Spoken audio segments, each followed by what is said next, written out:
wanted validation for the sake of validation. Like I wanted recognition for the sake of recognition. That is a terrible drug, to just want to be known and validated and affirmed. So it's almost like the inverse, chasing validation and status as a drug. What was that area that you struggled with the most? Yeah, initially not having sex with my girlfriend, but then my logic was, well, if I can't have sex with her, I'm just going to look at porn. That was a deep-seated pattern connected to trauma. It was a holistic change to finally shake that stronghold. A lot of women in particular, they went through the boss babe era. How can a woman who went through that era and now she's burnt out? Just talk to me about that. Whew. All right, I'm gonna try to be delicate here. You don't have to be, because we can take it. Okay. Yeah. So I think women... I think everyone has a secret YouTuber they follow. Maybe you watch them in the bathroom, or maybe you watch it with your spouse, and we certainly do. There is a YouTuber that we have been following for years. In fact, when I and Jake all at the same time found a deeper relationship with Jesus, we started tuning in to Ruslan. He is a rapper turned digital creator, and his voice has spread like wildfire for good reason. And one thing I want to say about Ruslan too is we've been watching for years. We've seen him evolve, seen the people he's brought onto a show, had conversations. He recently had Forrest Frank on talking about the recent thing about him breaking his back and having the miracle. He's had Wes Huff on, who has completely rocked the world, bringing the Bible to the world, and being on Joe Rogan talking about that, and even just bringing his own commentation in the world and bringing millions of views. And now we get to have this conversation with him where, I'll say this right now, he has shared such powerful wisdom in different topics that you probably would want to know, the behind the scenes. He's talked about what women should be understanding about godly ambition, how that applies in their life, and how a man can be in that. And it was a special conversation that Emily and I got to have. So enjoy this episode. We're very grateful to have Ruslan here in the Called and Crowned show. Awesome. Well, Ruslan, it's great to have you here, my man. This is very special for Emily and I, because as we were sharing with you that you've been on our phones for years and talk about the power of branding, but also like speaking your truth and the truth of what this calling is. Like, we have been inspired by you. We've been learning from you. We've seen your progress. And, one of the things that I want to start off, because we have so many questions we want to go down, and especially with your book, Godly Ambition, is you had your Bless God Summit last year. And I wanted to be there. I couldn't, because it was straight down in San Diego. I think we were traveling at that time. One of the things that I saw, you had all these powerful leaders and people of the faith, and you got to speak to so many. But what I was impressed by is you had Alex O'Connor there. And for those that don't know, and you could share more on the context, Alex is known to be an atheist, and that's what he stands for. And he's had some powerful debates with powerful people that I learned by. And when I saw that, I was like, this guy doesn't hold back. He's not afraid to be out of the echo chamber. He's not afraid to have other thoughts and opinions to strengthen the conversation, to have a true debate. And so, one, I'd love for you to share about that, but then also you had him on your show for 3 hours. And the video that stood out, you had a segmented video, was you got to share the gospel with him and play with that and just give it to him to wrestle with. What made you even just consider that? And do you know if anything came from that? Was there any seeds planted? I'd love to hear. Well, Alex is a great guy, and he's a good hang, and he's a fun dude to be around. He's had the gospel shared with him a lot. So there's been a ton of seeds planted. And I think his journey has been interesting in that I think he's kind of gone from atheist to agnostic, which in my opinion, that's a shift, right? So going from shift. I know there is no God to well, I don't know if there is a God, right? That's already a shift. And my journey was similar in that I grew up and because of the problem of evil that I saw prevalent in my own story, I went from atheist to agnostic to deist to theist to Christian, right? So I'm like, okay, we got one rung in the right direction, atheist to agnostic. Now, how much of that is going to move and change in him, I think that's between him and the Lord, right? So what the backstory to all of that is, Alex didn't like something Joe Rogan said Alex didn't like Wes Huff's point about the great Isaiah scroll on Joe Rogan, and whether it was 100% the same or verbatim or fill in the blank. So he was really upset that Christians were not acknowledging that the 1,000-year difference in the manuscripts in the Isaiah. Well, he made like a whole video trying to. I mean, it was a lot of videos, and that's what sparked you to. And then. that's what I said was like, hey, based on your guys' own sources, at the least it's 93% the same. At the most, it's 99%. So when Wes Huff says verbatim, it does not to be taken hyper literally, right? Like, is this glass full? Well, it's technically 92% full. It's like, was it full or not, right? Or is it empty? And so when you look at the Great Isaiah Scroll, I mean, it is almost identical. So Wes Huff should have said almost. So this created this whole back and forth between the atheist community and the skeptic community and the Christian community. And so, long story short, me and Alex end up on a stream together. We had some fun going back and forth in videos. And so we were just like, let's just hash it out. And did you send the message, or like how did you want to spark that? Or I've been wanting to talk to Alex for a while, and then he asked to come on, and then we just kind of got schedules to align, and it turned out. He's a very crafty communicator with rhetoric, and I like to get straight to the point. Yeah. And so there was a couple times where he had me pretty frustrated with this, like we were just going in circles and circles of, is it verbatim, is it literal, is it word for word, is it identical, is it not identical? And most scholars would say it's 93 to 98% identical. Even his people he was quoting were saying that. And so I'm like, bro, you're splitting hairs. And he was like, but it's technically not just identical word for word. And I'm like, this is that all or nothing thinking that people have, right? Because Wes Huff did not say nearly identical, therefore what he said was wrong. And it's like, no, he was right, except maybe he could have added a caveat, which Wes Huff conceded to. So anyway, we had this conversation. It was a good conversation. It was a long conversation. We hashed it out. And I'm always looking for an opportunity to share the gospel. But more importantly, I'm doing my best to humanize people I disagree with, because sometimes it's very easy to just otherize someone that comes from a different frame. And that led to a debate he was supposed to have with David Wood that got canceled. And we were like, hey, let's just have it at our event. We'll fly you out. We'll take care of you. And he was an amazing, gracious guest. It was his birthday weekend. Wow. So he decided to come to California from London on his birthday weekend to have this debate. Was an amazing dude to hang out with. We ended up celebrating his birthday, got him a cake, and I think he was like really appreciative. So for me, especially with atheist and agnostic, I'm doing my best to say, hey, let me play the long game and not just try to close someone like a used car salesman. No disrespect to any used car salesman, but I think sometimes in certain Christian circles, we're trying to just say the thing and get them to say the prayer and close them. And that's just not how it works for most people. It takes a while. It's a journey. It's a process. And so my heart with Alex is like, hey, let's play the long game, and we're going to really go above and beyond to honor you and bless you while you're with us.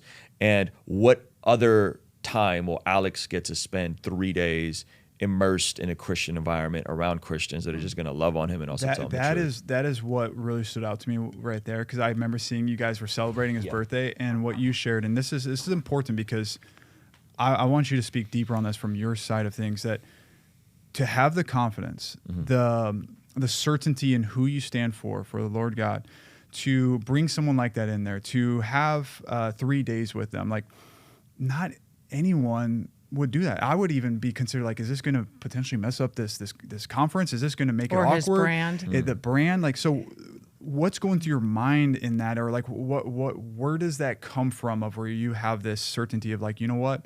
I know that this will always play out for the greater good of the Lord, and not get stuck in all these thoughts and negative feelings of what could go wrong. I think the best ideas win, and I just think atheism is a bad idea. And I think the prompt that he chose of did Jesus claim to be God, I just thought was a bad prompt. Like, you're picking a really bad topic to debate. On top of the way he approached the debate, I thought was just because what he could have done. So that's what the debate was with David Wood. And I also know David Wood. I know he's a great debater. And I thought, oh, this is not a good thing to debate. Like, this is bad. And the way he approached it was like, do the scriptures teach that Jesus is God, Yahweh? And that's a bad prompt, because he could have done is said, well, show me where Jesus says he is God Almighty. And he didn't do that. He just opened it up. And so I think it was a pretty bad framing of the entire conversation. And I think the best ideas win. So I'm not threatened by atheist or agnostic. If anything, I will go and really say, let me just hear them out. And whenever I really hear the best arguments, I walk away from them going, I'm more certain of Jesus. And I don't think they're just good arguments. I think a lot of them go back to a judgment of God. So as an atheist or agnostic, you're judging the God of the Bible. But what they miss is that when you're judging the God of the Bible and you don't have a God or a standard, you have no basis to judge anything. If there's no God, if there's no truth, if there's no absolute, there's no objective morality, on what grounds do you have to judge God and say, well, he's a bad God because he allows evil? There's this verse about genocide, or there's this, and it's like, but you have no basis to make sense of anything because you don't have no objective standard. And I appreciate the atheists that are honest, because atheists now are becoming more honest. We don't have an objective standard. Morality is subjective. Okay, so then on what grounds can you argue that the God of the Bible is good or bad? You have no basis. So when you really go down that thought line, I am just not in the slightest intimidated by any of those things. Well, you were once an atheist when you're younger years. Yeah. Was this how you were, or like what was that come up for you? Yeah, I mean, I was an atheist because I was in a church called the Armenian Apostolic Church. We came out as refugees to the United States, and it was a interesting experience because we didn't have anything with regards to faith. Even though Armenians are very deeply Christian people culturally, there was nothing there with regards to us being taught about Jesus as a kid, or me being taught about Jesus as a kid. So when I come to America, I joined the Oriental Orthodox, the Armenian Apostolic Church, which is very like high liturgy and very, very sacramental. And I end up becoming an altar boy. I get christened. I'm going through this process. It was very fun, very cool. We in that tradition, we don't discard the communion wine. So it's not like little packets, you get like actual wine. And so, if you have wine left over, who's gonna consume it? This guy right here. Yeah. So I loved it. I was like, man, this is great. The incense, all that. And long story short, there were some older altar boys that sexually assaulted me. They were like 12, 13. I was 7 or 8. It did a huge number on me and on my mental health, my psychology, my outlook. And that, the problem of evil, and like, why would a good God allow this to happen, led me to probably be the youngest atheist alive. Like, I was walking around at like 9, 10, 11 years old saying, I am an atheist. There is no God. And if there is the slightest chance that there's a God, that he definitely doesn't like me and doesn't want to. You were vocalizing this? Absolutely. Like Oh, yeah. And I think the problem of evil is very hard for most people. Like, why would God create a world where evil can exist? Why didn't he just create a utopia, right? The way I came out of that was, the more I looked at my life in hindsight, the more I saw the providential hand of God working all things for good. And I started seeing that even before I became a follower of Jesus, right? So Romans 8:28 says, all things work for good for those who love God and are called according to his purpose. I was starting to see that prior to even surrendering my life to God. I looked back in hindsight and I said, oh, wait a minute, these bad things that happened to me are actually things that developed me and created perseverance and resilience in me. So even though they were awful, and I would never wish that on anyone, they were actually the catalyst to me finding myself, and then ultimately finding my way to Jesus. What was the turning point for you finding Jesus? There were so many turning points. There wasn't one. Some people have these like fork in the road moments where they're like, I'm going to surrender my life to Jesus, and they got in their Bible, they got the date written down when they said the prayer, and it was not like that. I was dating a girl. It's always a girl, right? I was dating a girl. The only way I could see her, we met at the end of my freshman year of high school. The only way I could see her over the summer is if I went to church with her and her family. And she wasn't really like, she was a Christian, but she wasn't like actively going to Bible study or trying to walk out her faith. And so I really just went to church because I wanted to see her over the summer. And then hearing the gospel and hearing the good news over and over on Sundays started to take root. Those seeds took root. And then fast forward, me and her broke up. I started dating a Jehovah's Witness girl. So now I'm even more confused. Because at this point, I'd probably say I'm a theist. Like, I believe there is a God. I believe he is personal. Wow. But which God is it? Is it the God of the Bible? Is it the Jehovah's Witness God? Is it Muhammad? Is it the Book of Mormon God? Like, which God is it? And I ended up having 2 coworkers that were Christians at Pizza Hut, our lead delivery driver and my manager, and they gave me a book called The New Evidence That Demands a Verdict by Josh McDowell. So that answered all my apologetics questions. all of my heavy, for everything from the problem of evil to like this Jesus claim to be God Almighty questions. Those were the questions I got answered. And what about other religions? It's a thick textbook, that new evidence that demands a verdict. So that was like a turning point. And then at the end of my junior year, like I guess is when I fully surrendered everything. So that was a 3-year journey in high school for me, from the end of my freshman year, so all my sophomore year, all of my junior year, and then going into the summer of my senior years when I was like, okay, I'm done. When you say fully surrender that, there's some people that still don't know what that means or feels. Is that you just say something, you do things different? Like what was that for you? And then also maybe what would be that encouragement for someone that doesn't feel like they've surrendered yet to call him Lord?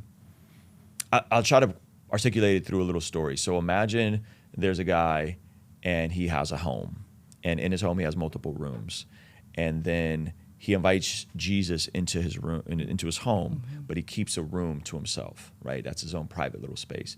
And then in this room, in this home, a bunch of robbers break in, and he's like, Jesus, help me fight off these robbers. They're gonna rob me blind. And so Jesus comes, he helps off the robbers when they're in the living room. Then it happens again. They're in the game room, and they fight off the robbers. Then it happens in the kitchen, and these robbers keep showing up, and Jesus keeps helping him fight off these robbers.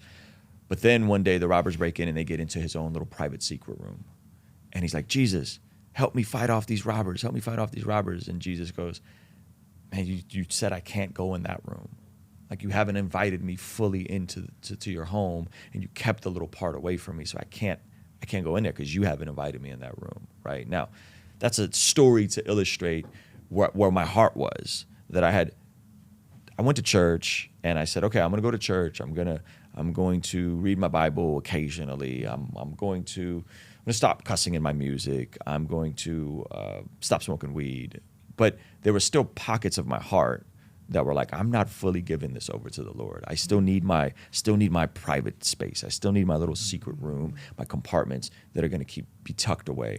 And surrender looks like, Lord, you can have it all. Like I'm done keeping a little private area. I'm done having one foot in, one foot out. You can have it all. And I think that's what surrender looked like for me. Every part of my life, every part of my identity, every part of everything. Now, that doesn't mean that there weren't struggles afterwards. It just means that I was okay with the gospel permeating every area of my life, even areas that I wrestled with and took longer to deal with. Well, what was, if you don't mind me sharing, like what was that area that you struggled with the most? Yeah, I initially starting coming to church was like just not having sex with my girlfriend. But then my logic was, well, if I can't have sex with her, I'm just going to look at porn. But the porn was so deep that I was exposed to porn at 5. And just consistently looked at it, for decades. And that was a very hard thing to shake because there was no spiritual magic bullet to that. There was no like, just read the Bible more, just go to church. Like, that was a deep seated pattern connected to trauma. And it took years to wrestle through that. And it took me going to therapy, me going through a course called Men's Skills that was kind of like group therapy and Bible study in one. It took me getting serious about my physical health. Like, it was a holistic change to finally shake that stronghold. Yeah. Thank you for sharing that. Yeah. It's actually, and if you want to share a little bit about this, because we're pretty open on our side too, that when we had one of the lowest moments in our relationship a few years in, we were just still dating. We loved God, but we didn't obey to him. And that was one of the things. We were like, well, we're doing all these good things, but like, yeah, like we could still be with each other, sleep with each other. And we didn't realize till later that any door you open up, the enemy will find a way to get in. And we got rocked when actually our relationship got torn apart for multiple reasons. And we finally had this healing process. And if you want to share more of it. Yeah, well, we weren't living a pure life. We were living like a Instagram filter faith life. I don't know how else to say it. It was like there's certain parts of faith that feel good. Worship feels good. Reading like some Bible. We loved helping but people, but we weren't fully obeying the Lord and what he says in the Bible. So for me, I was looking at like, what is wrong with me? Because daddy issues all day long. My dad left when I was born. I was raised by a single mom. And so when I finally had a man that was a healthy protector and a healthy masculine and consistent and wasn't cheating and all this stuff. I'm like, you are going to hurt me. And so I tried to break up with him 3 times and then just go do the single thing in LA. And finally, for me, it was just like, I'm going to be alone forever. I'm going to be a cat lady, or I would prefer being a dog lady, you know, but it was like, what is actually going on? And it was that stronghold of self-worth, of, you know, understanding that I am deserving of love and life has to offer. But what does it actually look like to really heal? And so for me, dude, I tried the things like, let's go to a sound bath, ring the bell, or whatever. Like, okay, what other therapy? What, you know? And finally, that's all we knew in the personal development space. We didn't know the true healing. And of finally, Jesus. a wise woman and mentor, she just said, "Listen, get on Zoom with me." And she's very successful. And I'm like, "Why? She's going to give me some time? Like, what is happening?" And she's like, "You got to stop being halfway. Like, you're laying with your partner." I'm like, laying? She's like, sleeping with your partner, and you're halfway. You're not fully submitted to Jesus. And no one ever said that to me before. I was like, excuse me? And that's when we did deliverance. So I did it separate. He did it. And I felt a complete shift. But then what I did is laid everything down, like the high life, the penthouse, the friend groups in LA, laid it all down. And it sounds like when you give your life to Jesus, oh, it's going to be so fireworks, like it's going to be awesome. But those few years of laying everything down was real sacrifice. The hardest years ever and to my ego. And this is where I want to go into godly ambition. Yeah. And one thing that, then I want to go into that because it's important on this part of the story. So the person and actually husband and wife that did deliverance have been doing it for 40 years. They actually were on our show, Kathy Greer. What Emily shared so vividly is when she had the first friend call her out on us sleeping together. And it almost offends you at first because it's offending the flesh. And I'm like, what did she say? Like, what? Does she know, like, we're doing all these good things, but it's like this one thing that's really the hard problem. But we wanted true healing. We wanted to really commit our lives to the Lord. And so when I sat with Stuart, had my experience, and Emily with Kathy, and they both called us out on that. Like, hey, like, we can't control what you do, but like, you know, this is a doorway, and wrestled through that. And for me, I was like, oh, I don't know, maybe we'll wait. And we weren't planning. We knew we were going to get married. We didn't have a date or anything yet. And I was like, oh my gosh, it's going to feel like forever. You know, probably all the things you felt. And for me, what was so profound is after a while, I started to show. I was like, well, but what if she wants to go be with someone else because she doesn't get that love from me? Then maybe she's not the right one for you. And I was like, crap. Well, then I guess that's true. And so we did our experience after we came together, and that's where we made that commitment. Just like how you wrestled through that. It was a hard wrestle for us.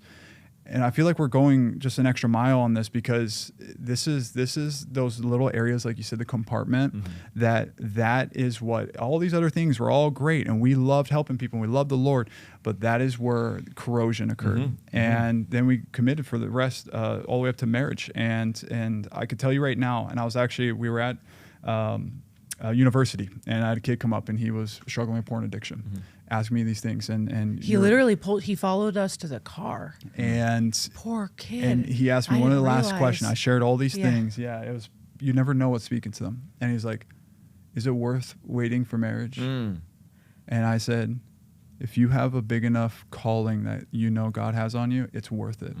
If you want to take that." And that's what I had to remind myself, that this sucks in the moment, and we found so many other ways to overcome it. And after a while, then we're like, wow, there's so much more favor in this. But we knew that sacrifice in that moment will set a foundation that God can trust us, but also that we can be trusted by Him and that we can trust in Him. And so I just appreciate you sharing that. And I'll lead to you going to your question, because what you share with that, most people don't. They put that in their own corner. Oh man, like, you know, as long as we do all these things, I could be successful like him and talk like them. But they don't realize that that's what you struggled with. That's what we struggled with. But you have to call Him Lord, and you have to fully go into that. And so I appreciate you sharing that. I want to just point something out. You said that in your wounds from your childhood, that you kept trying to end your relationship. which is interesting because those wounds were causing you to self-sabotage 100%. the area that God was about to bless in your guys' marriage and everything that's happened Yeah. since you've been married. And so I wonder how many people who are listening, because of unresolved issues, are self-sabotaging subconsciously in areas that the Lord is about to breathe on. Yeah. Amen. Yeah. Oh. What's the biggest ambition you've had to set aside in your life? I think there was a time where I wanted validation for the sake of validation. Like I wanted recognition for the sake of recognition. And that is a terrible drug, to just want to be known and validated and affirmed, versus saying, hey, God, I want to be faithful. And by being faithful and helping people, whatever status comes with that is fine. So it's almost like the inverse, like chasing validation and status as a drug because you're insecure, because you have daddy issues, you didn't get enough affirmation as a kid. Fill in a blank, right? You bullied, so you're chasing this like, I'm gonna show them all wrong, right? Exactly. Like it's like that dark passenger that's driving you, versus saying, God, I want to help people and I want to be a blessing, and the areas of my life that you've walked me through, that the problems that I've been able to solve through your grace and your mercy and your Holy Spirit, I want to help other people do that. And whatever the platform, whatever the size, whatever that looks like, cool. So it's not chasing being famous or being successful. It's actually chasing being effective. And then whatever comes of that, comes of that. And I think that shift probably happened 2013, January 2013. I did a show at the House of Blues. I headlined my own show at the House of Blues, and I was like, man, this is going to be amazing. Like, I'm going to be the guy. And it was packed. It was the most amount of tickets we had ever sold at that point, the biggest crowd I'd ever been up and until that point. And I approached it absolutely wrong, and the entire thing was a complete dumpster fire and a train wreck. Like, it was bad. My hour-long set was not good. I couldn't wait to get off the stage. I didn't know the music. The audience didn't know the music. I hadn't practiced enough. It was really bad. I had taken on too many things, worn too many hats. And it was a really radical shift that I said, okay, let me just be faithful and help the people around me and be a blessing in that way. And in that, I was willing to just lay it all down. I don't need to be the face of anything. I don't need to make music anymore. I don't need to have I don't need to be the face. And I think that was that death to ego. And then the Lord, over time, kind of sprouted that up. And so even after that, like we had a great collective called the Dream Junkies that had an amazing run. That ended, and then I said, okay, well, I still want to be a blessing to other artists. So let me help other artists. And so we had artist named John Keith, artist named Paul Russell, Jet Trouble, all these guys that I was able to cultivate and build up at the expense of my own thing, ended up flourishing. Paul Russell ended up having one of the biggest songs on TikTok a couple years ago called Boo Thang. So I was able to be like ground floor and help other people up. And then it was like, once I did that for a season and I emptied myself of the need for affirmation, then the Lord breathed on Ruslan KD, the YouTube channel, the YouTuber, all that stuff. Yeah. And that started, when did Ruslan KD start? So I've been uploading YouTube consistently since like 2019-ish. But the channel really didn't take off until the end of 2020. And what was so this is important because a lot of people want to build personal brands. That's what Emily speaks on. That's what our company is. That's a brand, right? You are, your voice is coming out like, Oh, he's got a great like brand. what you're doing today. You're pushing near 1 million subscribers. Like, you've been growing fast lately. Was this the vision from the beginning of what you're doing today? Has it evolved? Were you planning this? Did you have a different vision? Like what, when you first started the YouTube, like what were you even thinking that this would be? So I started YouTube because I was doing music full time, and when you're not doing shows, no one's really spending 8 hours a day in the studio writing songs. Like, you have a certain cap of creative capacity, right? So you can't just sit and edit video for 8 hours straight. You can't sit and write songs for 8 hours straight, right? So I said, okay, well, I have this new time. Let me start a vlog, and this is like the Casey Neistat era. I don't know if you guys remember this world on YouTube. So I started a vlog called My Day as a Full-Time Rapper, just documenting my day as a full-time rapper. and I have this time now. Let me just show people what it's like. That was June 1st, 2015. I think that first vlog got re-uploaded on the main channel, so the date might be a little funky now. But yeah, so I just started doing like, I don't know, maybe one vlog every other week. And around the same time, I had a couple friends near me that became successful on YouTube, specifically a friend of mine named Curtis King. One of my close friends, Belief, had his channel blow up. And I was like, oh, okay, there's something here. They weren't making a ton of money, so it wasn't like a money move, right? But it was like, oh, there's something here. And then I went to Sean Canal's Grow with Video Live conference, the very first one in 2018. Okay. I'd grown up to maybe 5,000 subscribers, and I sat down. I went there, I sat down with him, I sat down with vidIQ, got really practical stuff on like, hey, like you need to do thumbnails. I wasn't doing thumbnails at that point. Like you got to do thumbnails. You got to title your videos better. Okay, cool. So in 2019, I started a podcast where I would just take cameras just like this, and I would have a video switcher, and I'd literally run the video switcher and just interview my friends backstage at shows. I was doing shows. So for backstage, I got camera set up. I'm just interviewing friends of mine, hotel rooms, wherever. I did a clip every day for 2019, every single day. And at that point, I'm not really making any money off of YouTube. I'm just doing it because it's more of just like a passion project. And the goal in that window was I want to help other artists do what I'm doing, because very few people had gotten to a place where they were making a living off of music. That's like a 0.01% of musicians can actually sustain themselves. And that was the biggest question I had. How do I do what you do? So I said, well, let me just talk to people that are doing similar stuff and document my journey and give people marketing advice. So that was the initial pull. 2020 comes around. I can't interview no one. There's no shows. Everything's locked down. I can't travel. I can't do podcast in person. So I thought, okay, well, I got this idea to live stream, and let me try that. So I started live streaming. Initially, before that, it was live streaming just music reviews. My community asking me for feedback on their music, doing that. And then in the midst of 2020, people are at home and they're struggling, and they start asking me deeper questions. Hey, what do you think about this? Hey, what do you think about this theology thing, this current event, this pastor scandal, this thing? And I just started giving my thoughts and clipping those things up. And that was the thing that took off. Like, people wanted me to go deeper than Christian rapper marketing advice. Like, they wanted more information on like faith and culture and news and current events and how do we reconcile that.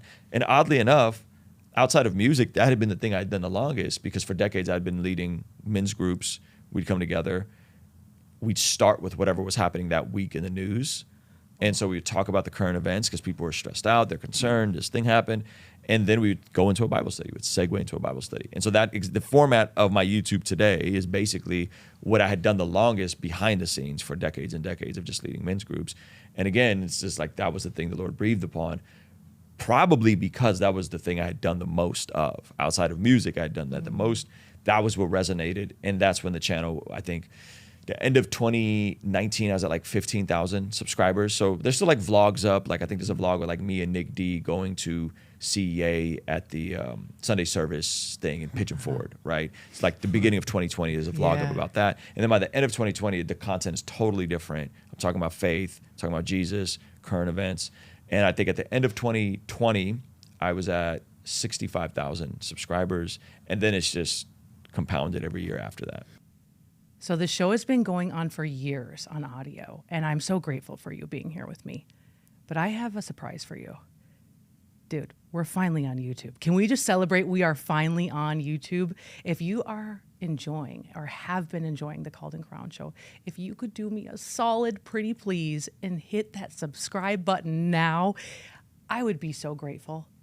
Listen, I know you are called, and there is a reason that you were drawn to this show. So stay plugged in and get excited, because you being here is going to allow us to expand and to bring more epic people your way.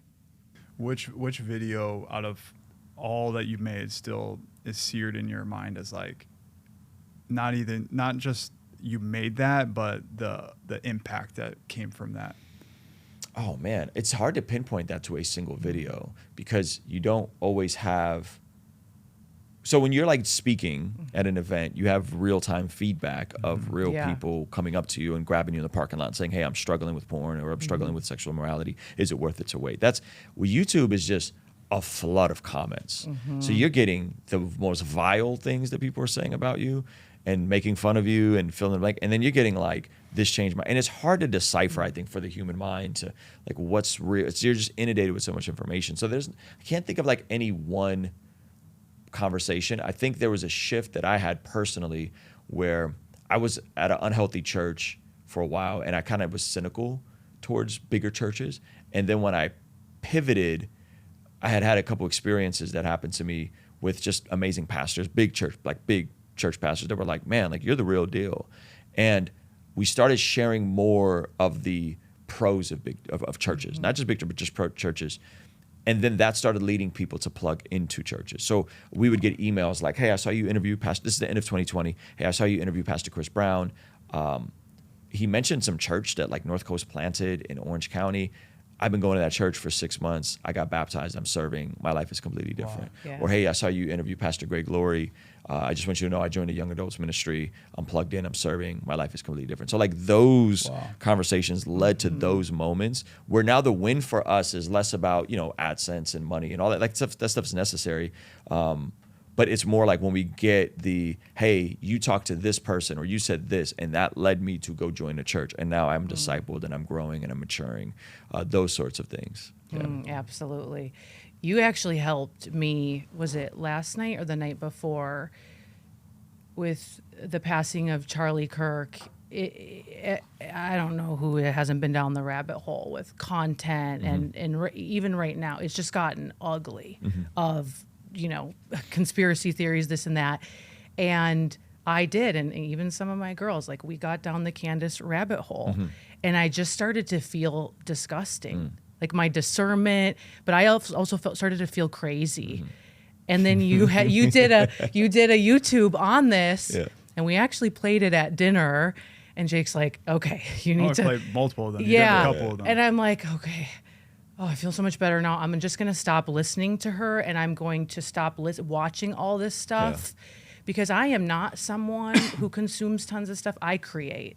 And I'm grateful for the discipline the Lord has given me. But I will tell you, since the tragic assassination, like I have been down the rabbit hole and I start to not be able to think straight. And then I'm getting like angry and questioning certain things. And what is the fine line between let's consume stuff to be aware versus let's not? And so let me read a verse to you guys, but let me just say this: tragedy does a number to our brain, like it does a number to our psychology. So oddly enough, the reason why I got on the internet in like '96 was because Tupac got killed.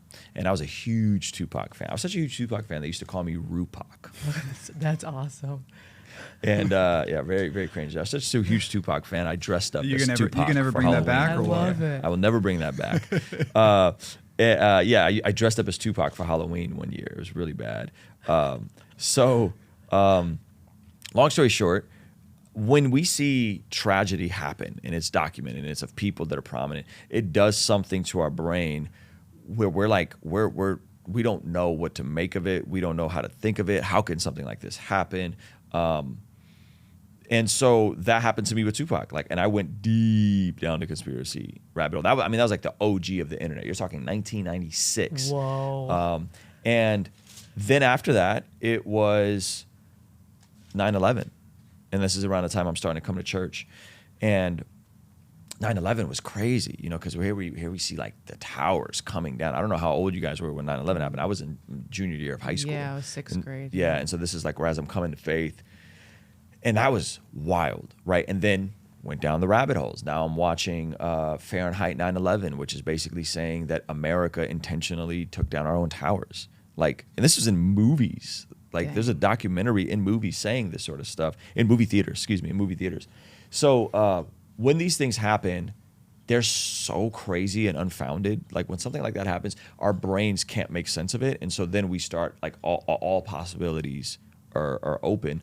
And so, with the assassination of Charlie Kirk, the fact that this happened in front of the entire world, literally live streamed, and then passed around by Christians, that I was getting the most graphic videos. Same. That I'm like, why are you sending me this? Yeah, like, I don't please. want to see his neck explode. Like, this is awful.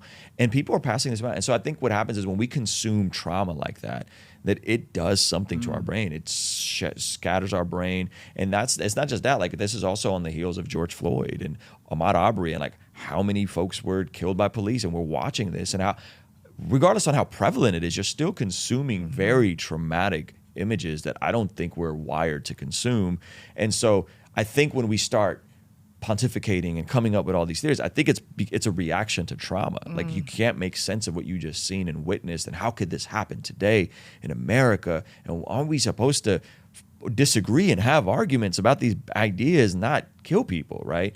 And I had experienced it again with Tupac, but that wasn't like live streamed on the internet. 9/11 was the first time we're seeing towers come down. And then if you went down the rabbit hole, you probably saw the videos of people jumping from the towers, because it was less painful to jump from the tower than it was to burn in the tower. So now your brain is, messed up. So I think that's what it is. I think we're not wired to see that sort of stuff. Right. And so when it comes to consuming, there's a passage in Philippians chapter 4, verse 8.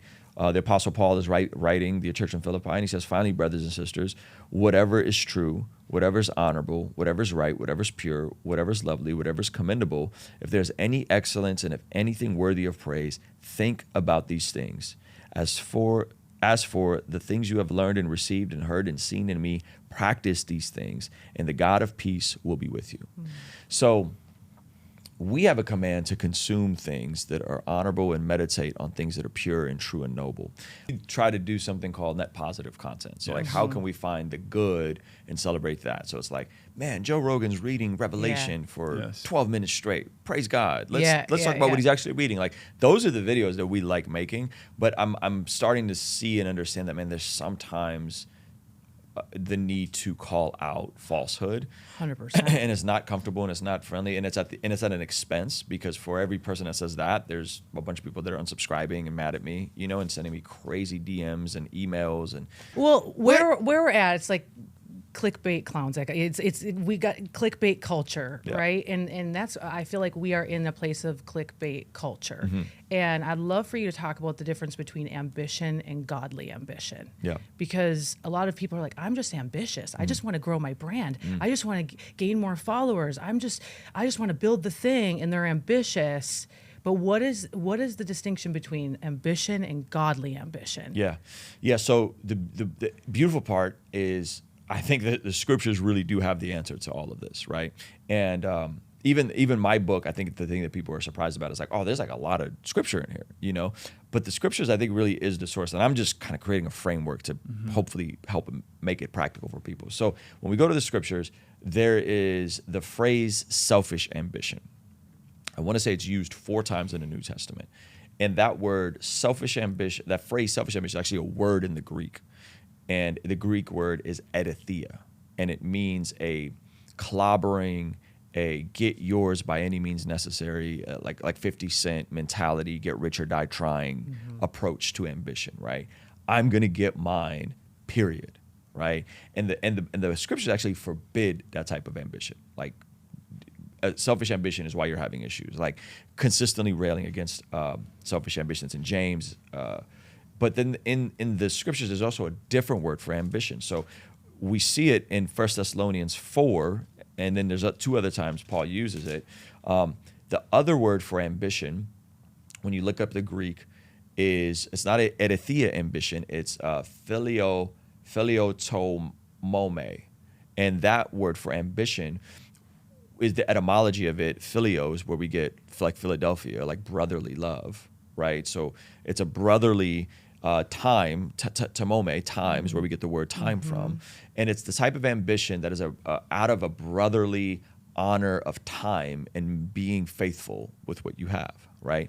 And so it really jumped out to me when I was reading 1 Thessalonians 4, oddly enough, in this exact Bible. And I'm reading through it, and I'm reading about this church in Thessalonica, and they're going through it. Like, there is persecution, there is martyrdom, there is rumblings about the rapture and when is Jesus coming back, because they're ready for Jesus to come back.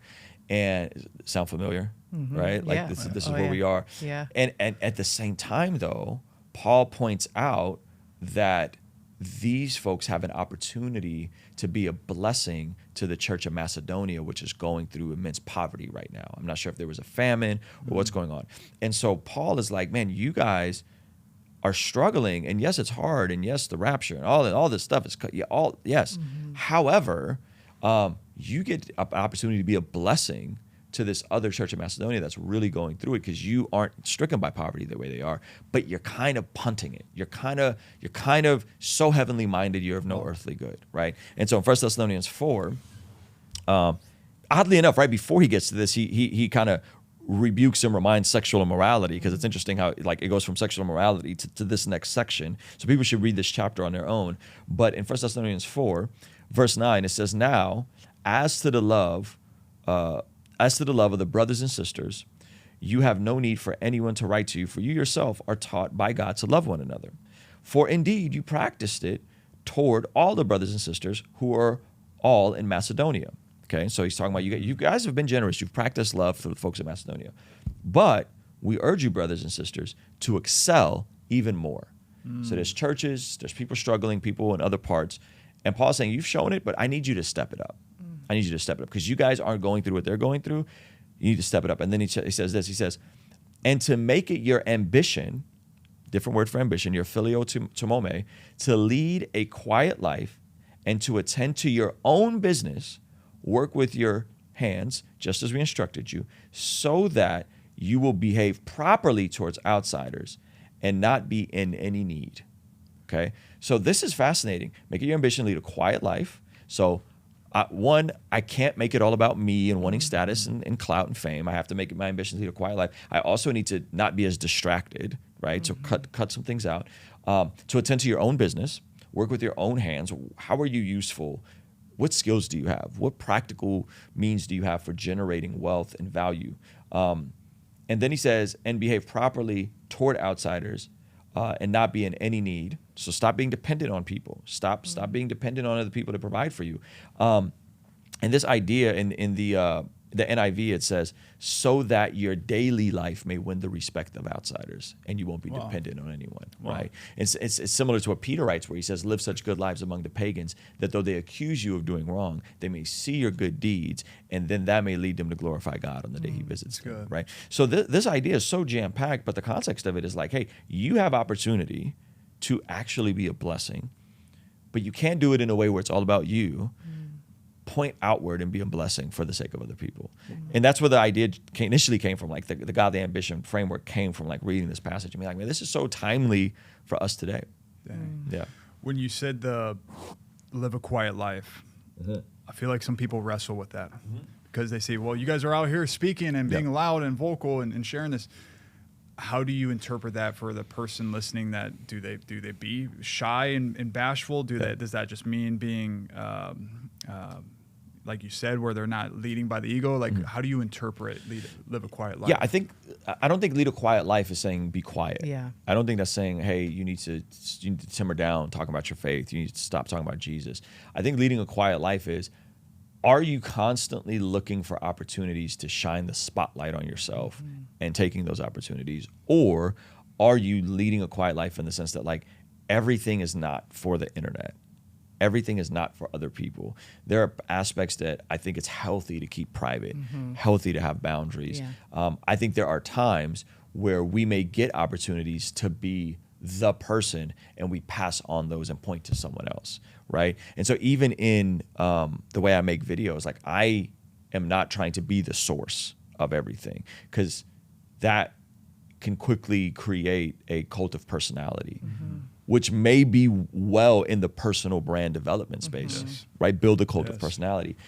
But that's not biblical. So even when I'm making videos, I'm actually pointing at other people as the source. So, like, I'm not an expert on languages, but I'm I'm not going to fake the funk and read a Chat GPT article and try to position myself as something I'm not. Instead, I'm going to point to a Wes Huff. I'm going to point to a Mike Winger. I'm going to point to a Gavin Orland. I'm going to point to people that are experts, and I'm constantly trying to take the spotlight off of myself and point it to other people. I mean, that's one of the beautiful parts about having a podcast is like, as much as you guys are authorities in your own space and in your own world, you're also pointing to other people. So that's a way, as personal brand people, we can take the attention off of ourselves and say, hey, no, there's other people that you can learn from. So I think those are some of the practical ways I would say people can lead a quiet life. You point a lot to the Bible, which is so cool. When I watched the Sean Ryan show that just came out recently, one of the top comments I saw was, Ruslan gets asked a question, and the first thing he does is open a Bible. And I love that. And you brought it here, and I was like, you don't know what people are noticing. Yeah. And that's obviously, you're not doing that for show or to get clicks. You're doing it because that's what you are. But like, you point to the Bible. Yeah. And you write an amazing book, which I have a question in here, because you said it's a framework to help people better understand the Bible, but also understand a specific topic. And I think that's powerful. You're not saying this is my way, this is my own expertise. You're bringing scripture in. And I want to even in the book, I'm pointing to a lot of other sources and other people, whether it's John Acuff. Oh, that's powerful. Yeah, I'm constantly pointing to other people for sure. Hey, my friend, we're going to get right back to that conversation with Ruslan. How powerful is that? But we want to hear what is speaking to you. Share below in the comments what is speaking to you. What are you taking away? A positive comment, of course, but we want to read every single comment because it matters to connect with you, and we want to continually grow this show. So scroll down, leave a comment below, and we'll be seeing that. Now let's get back to the episode. There was a section in here that I want to point out because with our company in Fortivine, we see this as a big problem people have, and it's so cool you talk about this. You talk about in the Godly Ambition of how to find your calling, and the trifecta, or the three the Venn diagram. There's three circles, and I want to read it out for those that can't see it or understand what I'm talking about, and then I want you to give context because you're on the called and crowned. Our mission while we're doing this is to speak to the called, to help people to know that they are called and that they are crowned, and they can be crowned, especially through what God has called them to do. And the common question we hear all the time is like, well, how do I know my calling? What am I supposed to do? Like, what is it? A mission? Is it passion? And your Venn diagram, the three areas is mission, passion, vocation. You write, for the mission, where do my gifts overlap with the world's needs? Asking that question yourself. For passion, what do I love doing? And then vocation, what can I get paid to do? And so when you find that intersection, as you've highlighted here, I want you to expand on this. When you have something that is both something that the world needs, what you love doing, and what you also could get paid to do, you believe that's what the calling is. Yeah. And just to add to that, like that chapter, one of my favorite chapters, we talk about how purpose, capital P purpose, is constant. Every single Christian has the same purpose. It's to know God and make him known. And by the way, that's dictated. He who designs something gets to decide what it's designed for. So Jesus designs us, God designs us, and that is the call of the Christian, is to know God and make him known. It's our capital P purpose. And then I talk about assignments and how assignments are seasonal. So I'm in a very busy season right now, but my wife is about to have a baby, and she's also in a busy season with homeschool and all that stuff. And we are about to really, I'm not traveling, I'm not doing anything else, and we're about to go into a very different season with the newborn. Starting all over. That's a different assignment that we're entering in, right? And so I think what happens is in the world, we often just assume that whatever you're doing right now is all you're good for and all you're ever going to do. However you make money now, that's your purpose. And that is so far from the truth, because in other parts of the world, it's rude to ask people what they do for work. We hear that's what we lead with. So what do you do? And it's like, well, I'm a husband, I'm a father, I'm a Christian, I'm a follower of Jesus. No, but what do you really do? And it's like, it's so shallow in a way to talk about that. So I'm kind of setting that up to frame that chapter, because I think we got to know the difference between our purpose and our assignment. Those assignments are going to change. Those seasons are going to change. The assignments are seasonal. And then I say calling is discovered. So it's not static. It's discovered as you go through the journey of being faithful in your assignment, what's in front of you right now, knowing your capital P purpose and your identity in Jesus and knowing him and making him known. And then I say, then you walk through the process of discovery. So if we're talking about vocation, say you are a public school teacher and you can teach well and you can communicate well, but you have a burden to do something beyond just teaching kids in a school context. Maybe you're like, hey, I want to do something bigger. Okay, great. So then there are some deeper missional desires there, right? You have a skill set and there's needs. So how can you use that skill set of teaching and communicating in a different way? And then you ask, what am I passionate about? What do I want to talk about? Maybe it's not just history and some of the curriculum that's kind of told, like you got to teach this. Maybe I want to develop my own curriculum. Maybe I want to develop my own online school. And so you take that skill set and you can combine it with your mission and your passion. And that's a discovery process. It's not static. And I think people think that, man, it's just these fork in the road moments. And if I go left, then I've ruined everything. Totally. And it's like, no. You keep being faithful. You keep walking through. And then hindsight, is 2020. Then you go, oh man, in hindsight, like it all worked out. It all came together. So I think understanding those different aspects, but to go a little bit deeper, the passion bit I think is interesting because people think passion. I said, what am I passionate about? And passion is a funny word because when you look it up in an Oxford dictionary, it says passion is an uncontrollable emotion, But the second definition in the Oxford Dictionary, and people can Google this and fact check me, and I talk about this in a book, is the suffering of Christ, right? The suffering of Christ. So what if we didn't approach passion of like, what am I passionate? I'm passionate about basketball, right? Okay, but what are you willing to suffer for? Like your passion is what you're willing to suffer for that other people aren't willing to suffer for. So when it comes to media, I was making music and I couldn't afford to pay someone to shoot and edit my music videos. So I was willing to suffer and learn video editing. Then I took that skill, I went and worked at a church for 2 years, doing all this behind the scenes stuff, being behind the camera, running the cameras, doing all the uploads, chopping up the sermons, helping with the content. And I was willing to suffer and grow deeper and develop more to take just video editing and level that up with understanding cameras, understanding lighting, understanding editing, broadcasting, running a video switcher. And then from there, I said, okay, I want to go deeper. Now, those were the skills. That was the boot camp to get me to launch into my own YouTube thing. And then from there, I said, okay, I can communicate and I can articulate, but I want to go deeper. I want to learn how to write. I want to take, and I didn't get a ghostwriter despite popular opinion. I really sat down and wrote a book. Dang. I sat and typed out a book, right? Incredible. So I took the skills of the behind the scenes, translated to being in front of the camera, took being in front of the camera and said, I need to package these ideas in a way that people can read through it and helps people and make sense. Now we're taking that and we're saying, hey, we want to take this to another level. We want to create live events and live experiences for people because I'm sure, as you guys know, that's the optimal place for transformation, right? Sure. They can watch us over a screen, they can read a book, but when you're in the room and you're around other like-minded people, something unlocks, right? Yeah, for So we're sure. saying, hey, I wrote a book. Okay, we're going to level that up. All of these things, this is not popular to say, require suffering. It sucks. It's hard. It is uncomfortable.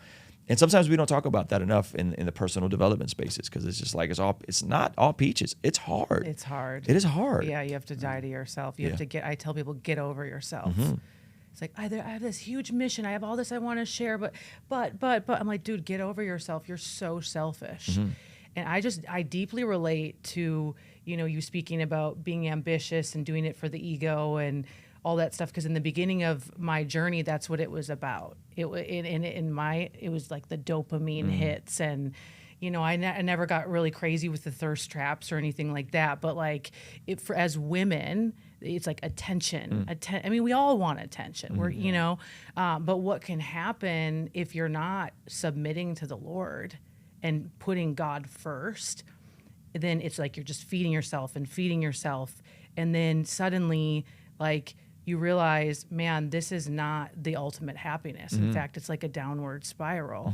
And then when you fully submit to God and actually spend time with Him, this is the thing everyone needs to listen to, is like really spend time with Him, of direct my footsteps. Like, you tell me where to go. Speak to me. I always say, make it known. Make it known what you want me to do. It maybe is not going to happen in 5 seconds, but eventually He will. Are you paying attention? And then from there, it's like He will direct and put the right people in your place to grow your impact. And I just feel like we have to be disciplined to put Him first, so He directs us. And that's like the part that a lot of people, I feel like, and even me, if I get busy, and even with like the recent events, it's foggy. Why is it foggy? Because I'm not putting him first and he's not telling me where to go. So when it comes to godly ambition for women, a question I get in the DMs all the time, because they've seen me transform and soften up. And it's like, I want to work, but I'm tired and I'm burnt out. And a lot of women in particular, they went through the boss babe era. So there was this era where all of us were boss babes. We didn't need men, make our own money. And when I posted your book, when we got it, there were so many women in the DMs of like, okay, what is this? I like the term. You know, how can a woman who went through that era and now she's burnt out? Because that's what we see. We see the extreme. Like, crushed it in the boss babe era, got so burnt out, maybe still is single, haven't found the right man, you really yearning maybe to have a child someday. But it's like, I can't just sit around. Just talk to me about that. Whew. All right. I'm going to try to be delicate here. You don't have to be, because we can take it. Okay. Yeah. So I think women in modern society have just, the pressure that's been put on women is like, literally, you can have it all. You can have it all. And the reality is, you can't have it all at once.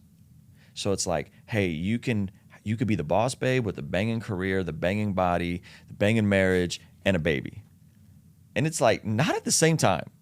Like, it's not going to all happen at the same time, respectfully. Like, there's, again, assignments and seasons, right? And so I know women that are amazing entrepreneurs and amazing go-getters. And then I watch them have babies. And I watch them go, this thing is amazing and I love it. And I, you know, and what? You want me to do what? You want me to put it in daycare in 12 weeks and go run back into the treadmill of life? And I don't think enough people account for that. Like that thing, that biology that happens, I don't think women really consider what happens if they're not around other women who are having kids. And I don't think men understand. There's a study done by Forbes Women. It's about a decade old. And they did a study and they found out that 86% of working women said that they aspire for a season to stay home and be moms. Just stay home and be moms. And that, and in many of those women, if they don't get that season, end up becoming resentful towards their husbands, right? So this is not Christian women. This is not conservative women. This is working women, right? There was another study done that it said something like 66% of working women with kids 18 and under said they would prefer to stay home and be moms if they were given the opportunity. So again, 18 and under. So scale those numbers down. Imagine what that's like when you're 5 and under or 3 and under, right? I think the idea that you can have it all at once is one of the biggest lies that society sells to women. Is like, yes, I believe you can have an amazing marriage and be fit and be a great parent and have it. I think you can do that. I just don't think you can do it all at the same time. I think that's the hard part. I completely agree. Is saying, hey, there's a sequencing that happens, and sometimes we got to take the foot off the gas. And this is true for men. Like I'm not doing any traveling for the next 3 months, right? Like I got 2 more trips planned, and I'm shutting down. I'm not going anywhere. I was talking to Wes Huff on the way here, and I'm like, bro, I get why you say no to everything because man, this whole thing can get overwhelming. Hope you don't want to say no to us. Yeah, no, I love you guys. I'm here. Just kidding. But yeah, I mean, like I can't maintain this pace with a newborn. Like that's not fair to my wife. That's not fair to my other kids. That's not. So I have to take my foot off the gas as a husband. So absolutely, my wife has to take her foot off the gas on this stuff. She does our books. She's amazing with our customer service. She does a lot in what we do. She can't do it all with a newborn latched onto her for sustenance, right? And so I think that's the part is like we don't have these conversations honestly enough to say there's a sequencing that happens. And the season that you're in when you're an empty nester is very different than the season when you have little kids. And that's good. Yeah. And enjoy those seasons. Enjoy those early days of marriage. Enjoy that. And this is why I love Lisa Bevere is that, man, there's a gifting and a call over her life that I'm like inspired by. Me too. But what people forget about Lisa Bevere is she's an empty nester. She has grandchildren, right? Like she's old, she's mature. Yeah. That's a different season than when you're in your 20s trying to be a boss babe and have the banging marriage. And so I think if we could just be honest about it. And so a lot of what I'm trying to sell to men, and this may sound misogynistic, is I tell men, hey, start thinking about that next season, because you're 20 trying to hang out and play video games all day and kick it. Isn't that, like, at 30, there's a future version of you, depending on the current version of you, to make better decisions. And your wife, you may not know her yet. She may not know that she wants a kid, but she may not know that she wants to stay home for a season, but she's probably going to want to stay home for a couple of years. You need to think about that for her. You need to consider that for her. And that, so I feel if I can get the men to maintain that frame, I think the women follow. I think the women, when they feel covered and protected and provided for, that they don't have a problem with sliding into their gentleness and feminine frame and saying, I don't got to keep chasing this treadmill. I could take a couple of years off. Like, it's okay. Or I could slow down, or I could work part-time from home. And I think that's the macro conversation. It's like we equip the men to be providers, protectors, and priests. And I think the women just generally say, 100%. that was my wife. My wife went to college. She's more educated than I am. Her IQ is higher than mine. She worked her face off. For the first couple of years, she out-earned me. She worked 2 jobs while I was finishing school. And the moment we got out of debt and we had 6 months of living expenses, she was like, okay. Yeah. You know, and it was my wife that told me, when we were traveling, doing music, traveling all over the country, my wife was the one. I called her and I said, hey, babe, you think we could start praying about transitioning to do full-time music? And my wife was the one who said, I don't think there's anything we need to pray about. I think you need to come home and put in your 2-week notice.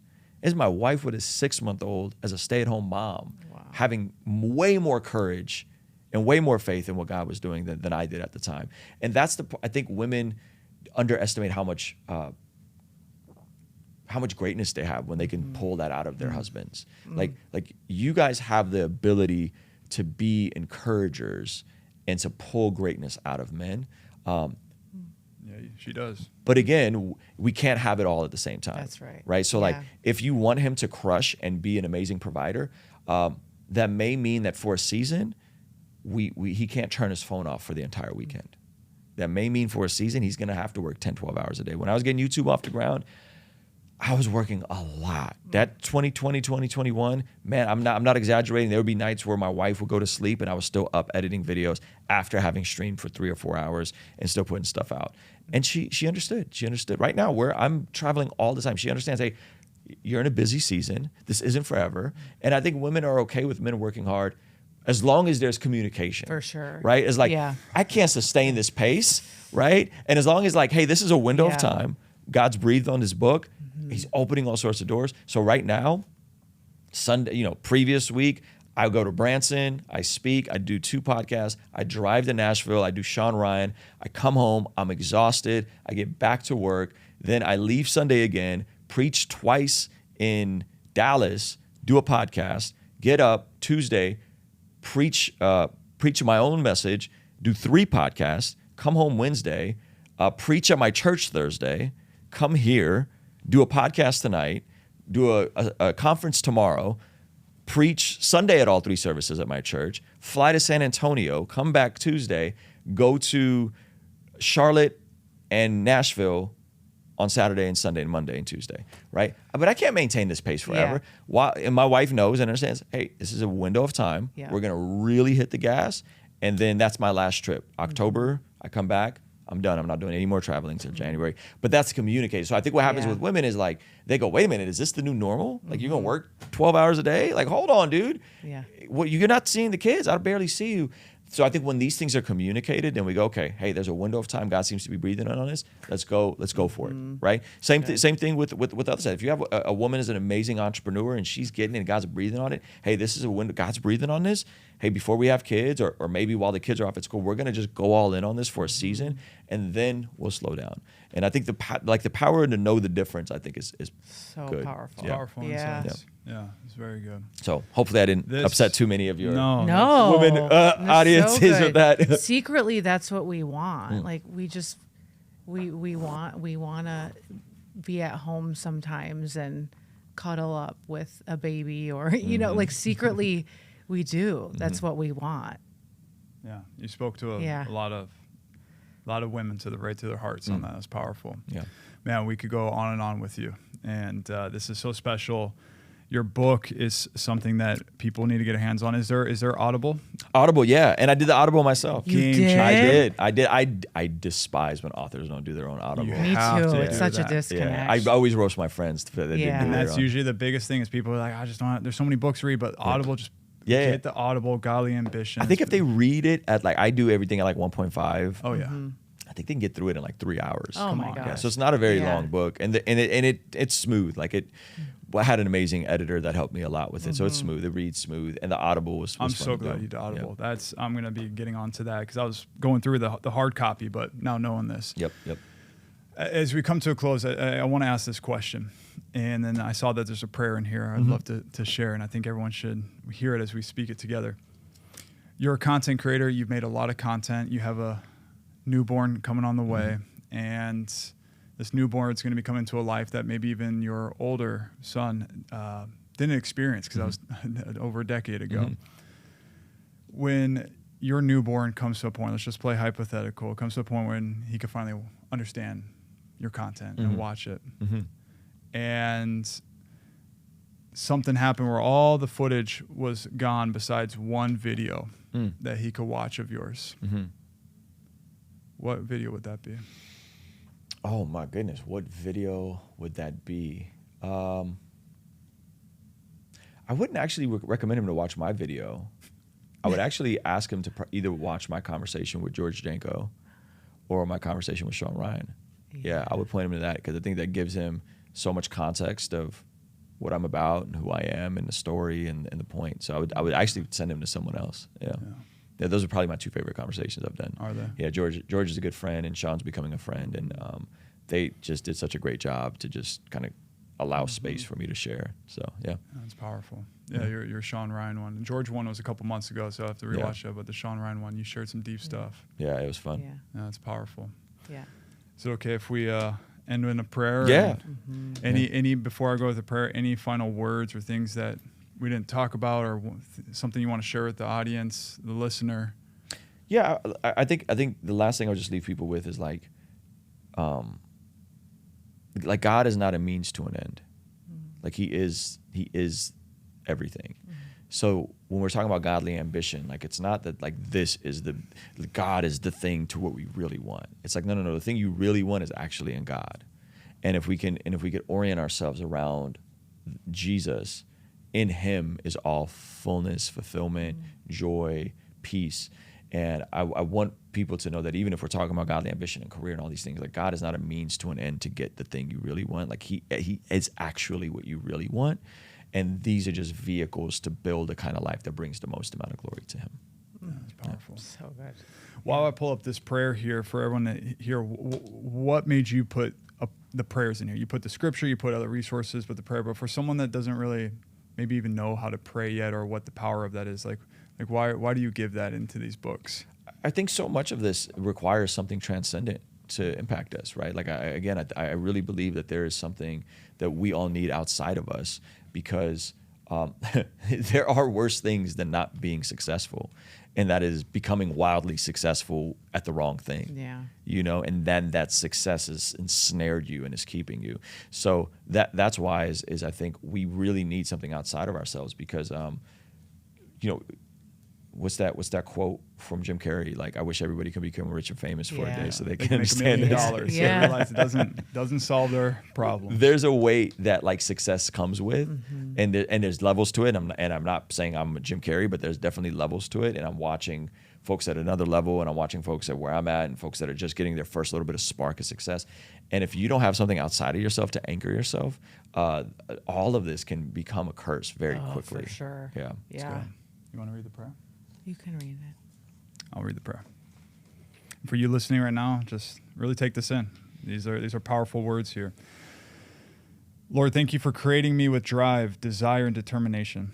These are gifts from you to steward. Everything I have, including my time, talent, and treasure, is for your glory. You have gifted me to bless others, so help me live out that high calling. Lord, I know I'm prone to build my own kingdom and promote my own name. I'm hungry for the approval of others, but at times I'm addicted to affirmation. Forgive me for the ways I make when I make it about me instead of you. Remind me that I was created for your glory. Help me delight in proclaiming your goodness to the world. I commit to serving others with the gifts you've given me. I have been blessed to be a blessing. I submit to you, Jesus, even when you call me to places and positions I'm reluctant to embrace. I will follow your lead one step at a time, this day and forever. Please pour out favor on the works of my hands and increase my skill and knowledge so I could become excellent in everything I do. Where I lack ambition or am tempted to settle into apathy, stir me into action. Light a fire in my heart to maximize every opportunity, gift, and task for your glory and the good of the world. Lord, I give all my ambition to you. My life is yours. In Jesus' name, amen. Amen. Amen. Thanks for reading that, man. Thank you, Fire, Powerful. stir That's my great. ambition. Come on. And let me just add one thing. The crazy part about all of that is, paradoxically, when we get a line in our heart goes towards serving people and loving God and serving people, on the other side of that is actually what we really want. So the world tells you, like, get your own by any means necessary, do your thing, do your own thing. Paradoxically, it's the opposite, right? And so that's why much of the best self-help stuff is actually bootleg from Scripture. Yeah. You know, Powerful. Yeah. So You're listening to the very end here. Emily and I were very grateful for this. Please find Ruslan KD on YouTube. Subscribe, listen to his content. You're going to love it. Get his book, Godly Ambition. He has it on Audible. There is no excuse not to be able to read this, to understand this, to get this wisdom poured into you, and also get the hard copy, because when you have the Audible and the hard copy together, you can really take in and see these prayers and not just hear it, but actually experience it. And I will add, there is a workbook that you can also get along with it on Amazon. So just do the bundle. Yeah. We have that. Yeah. Thank you, brother. Thank you Thank for you guys, taking the man. time. I know Thank you're you. busy, Appreciate you man. guys. I Yeah, know this that was you awesome. have so many things to do and so many things to create, but for you to share your story here means a lot. And I know it's going to inspire people in a new way. And there's favor on your life. All right. And there's going to be many blessings on the family that you're now expanding. that's right. That's right. Thank you guys. This was great. Thank you.